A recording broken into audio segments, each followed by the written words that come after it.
Hello everyone and welcome to today's sermon. My name is Minister Richard Proctor, and today I want to talk to you about potentially the most satanic of holidays. Today is the great satanic holiday that I personally call the Feast of the Serpent, though I think it is most commonly known among our circles as Serpent's Day or Snake's Day.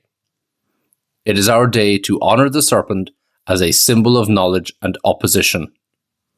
The serpent that tempted Eve, the snakes driven out of Ireland in the myth of St. Patrick, these stories reflect the Christian demonization of wisdom and independence, core tenets in satanic thought. Every year on this day, millions of people flood the streets wearing green, drinking beer, and celebrating a man who, according to legend, drove all the snakes out of Ireland. But here's what makes me pause. There's never been any archaeological evidence that snakes ever lived in Ireland. Not one fossil, not one fossilized track, not a single bone. The snakes were never real. And that, my friends, is where the real story begins.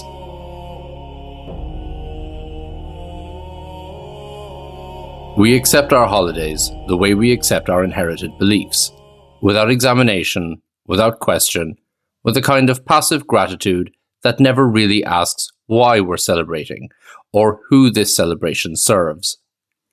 St. Patrick's Day has become an excuse for public intoxication and performative Irishness.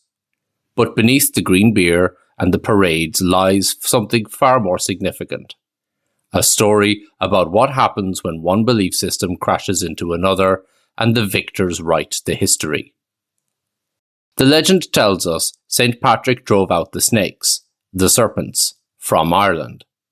Christian tradition has always understood these serpents as representing pagan beliefs, indigenous practices, the old ways that had to be excised from the island to make way for the one true faith. And here's where we must be honest, brutally, unflinchingly honest about what that actually meant. It meant the destruction of Druidic knowledge. It meant the suppression of goddess worship that had flourished for millennia. It meant the erasure of a spiritual tradition that saw the serpent not as evil, but as wisdom, as healing, as the cycle of death and rebirth. When the snake went, something else went with it. The right to believe differently. The freedom to question. The liberty to seek knowledge in ways the new authorities deemed heretical. This is why March 17th matters. It's not a celebration of a missionary. It's a day for us Satanists to remember what was lost and to celebrate its return. For me, March 17th is not St. Patrick's Day. It is the day of the serpent's return. A celebration of knowledge over dogma, of the questioning mind over the obedient spirit, and of every belief system that was crushed beneath the wheel of Christian expansion. The serpent in the garden gave humanity knowledge. Let us reclaim that gift.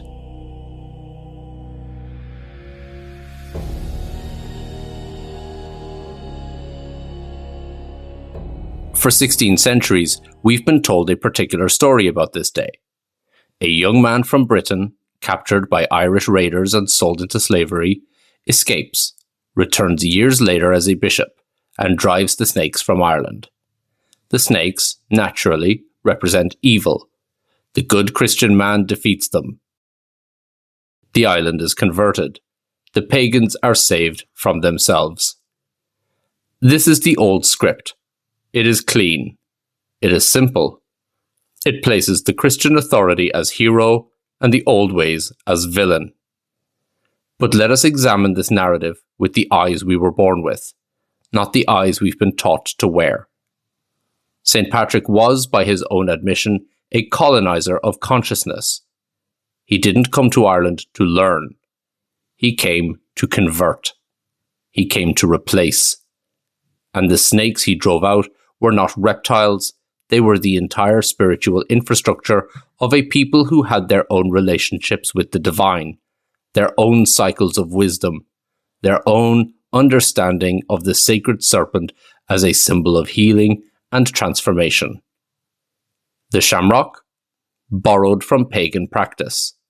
The timing of the holiday was co-opted from the spring festivals that preceded it. The entire enterprise was less about bringing truth to the benighted and more about erasing a civilization to build another in its place.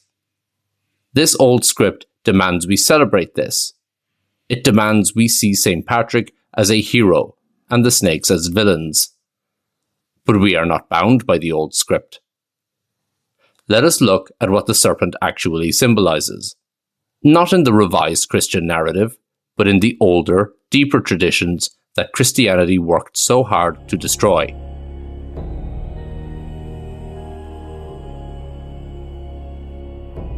In ancient cultures across the world, the serpent was wisdom. In Greece, Asclepius carried a staff wrapped with a serpent, the symbol of healing and medical knowledge. In India, Kundalini energy rises through the chakras like a coiled serpent, representing spiritual awakening. In Mesoamerican traditions, Quetzalcoatl, the feathered serpent, was a god of learning, of knowledge, and of civilization itself. The serpent sheds its skin and is reborn. It knows the mystery of transformation. It moves close to the earth, but was believed to have knowledge of the heavens. And in the Garden of Eden, the very story used to damn the serpent, what did the serpent actually do? It encouraged humanity to eat from the tree of knowledge. It tempted Eve with the most dangerous gift of all, the capacity to know good and evil. The serpent gave us consciousness. The serpent gave us the ability to question.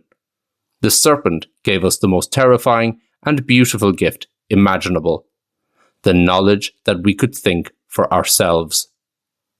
That is why the serpent was cast as villain. That is why it had to be driven out.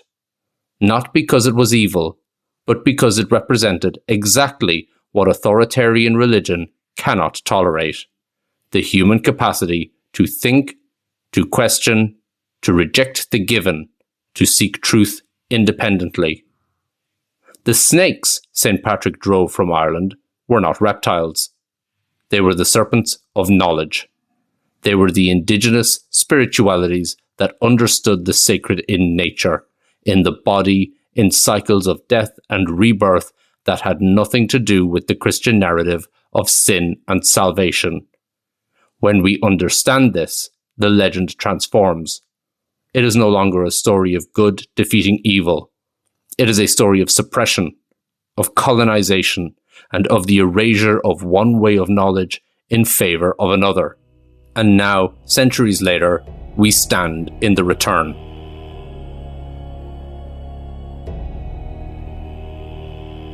What does it mean to celebrate the serpent's return? What does it mean to reclaim this day? It means, first and foremost, question everything. Question the narratives you've inherited. Question the holidays you celebrate without examination. Question who built the stories you were taught and what interests those builders had. It means recognizing that knowledge has always been dangerous to power. That is why they try to suppress it. That is why they call it sin. That is why they drive out the snakes. It means embracing the serpent's gift, the willingness to think for yourself, even when, especially when, the thinking leads you to uncomfortable places, even when it challenges the comfortable narratives of your family, your culture, your tribe. And it means solidarity with the suppressed. The serpent is not merely a symbol of individual awakening. The serpent represents all the knowledge systems, all the spiritual traditions, all the ways of being that have been driven out by the advance of dominant ideologies. When we celebrate the serpent's return, we celebrate the return of the indigenous, the erased, and the forgotten. We stand with every tradition that was told its ways were evil, its priests called witches, its wisdom called superstition. This is why Satanism matters, because the fight for knowledge is never separate from the fight for justice. The serpent was driven out because it threatened the power of those who wanted to control how we think. And today, the same forces work to suppress knowledge, not through the Inquisition, but through the privatization of information, the commodification of education, the drowning of truth in algorithmic noise. The serpent's return is not passive. It demands we fight for the right to think, to know, and to question.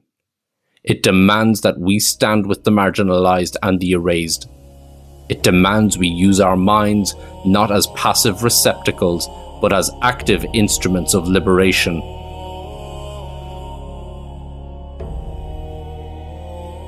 Some might say, but isn't this just replacing one mythology with another? Aren't you just telling your own story? And to that I say yes, exactly. Every narrative is a story.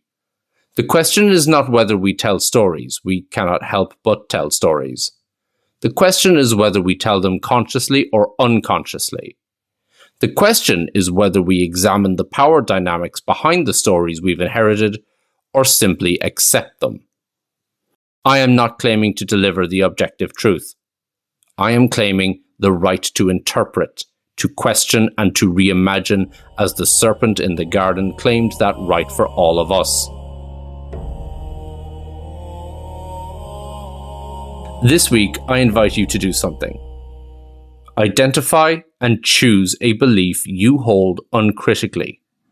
Maybe it was one you inherited, one you assumed was simply true. Examine it and turn it over. Ask, why do I believe this? Who benefits from believing this? And what would change if I questioned it?